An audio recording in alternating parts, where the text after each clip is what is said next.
had my doubts, little things. Late night texts, sudden girls' trips that didn't seem quite right, a distant look in her eyes when she thought I wasn't watching. But I ignored them. I told myself I was just paranoid. That was until 3 nights before our wedding when I got undeniable proof that the woman I was about to marry was cheating on me. It started with a gut feeling. I was supposed to be out of town for a bachelor weekend with my best friends, but something in me told me to stay back. So I made up an excuse, booked a separate hotel room near our apartment, and waited.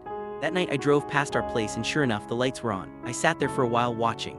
Then I saw her silhouette in the window alongside another. A man. My heart pounded in my chest as I tried to convince myself that I was just seeing things, but I had to know for sure. I parked a block away, crept up to the apartment, and stood outside the door listening. Laughter, moaning. My fiancé's voice saying things she'd never said to me. I should have stormed in then. I should have torn the door off its hinges and confronted them on the spot. But I didn't. Instead, I pulled out my phone, hit record, and captured everything. I didn't know why at the time. Maybe I needed the proof for myself. Maybe I wanted to destroy her in the most thorough way possible. Either way, I had my evidence, and it was time to act. I waited until the next morning when she kissed me sweetly over coffee, pretending nothing had happened. She had no idea I knew. I played along, smiled, even told her I couldn't wait to marry her. But inside, I was planning the kind of revenge that would leave her shattered. The first step, finding out exactly who this guy was, that part wasn't hard. A quick search of her social media gave me all I needed. His name was Jordan, and he was a coworker of hers. A guy she had always claimed was just a friend.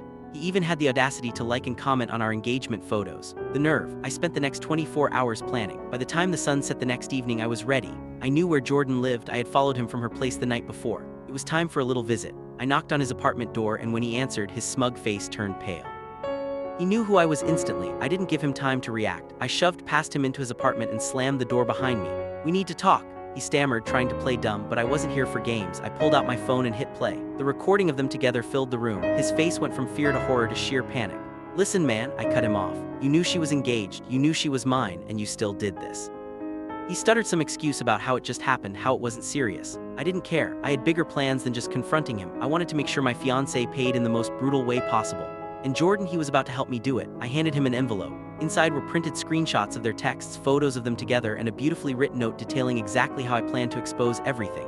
To her family, to her friends, to everyone attending our wedding. Unless, of course, he helped me with something. I had one simple request: he would be the one to expose her. At first, he refused, but when I threatened to send the package to his boss, his girlfriend, yes, he had one too, and his entire friend circle, he cracked. He agreed to my terms, looking like he wanted to crawl into a hole and disappear. The next night, at our rehearsal dinner, it happened.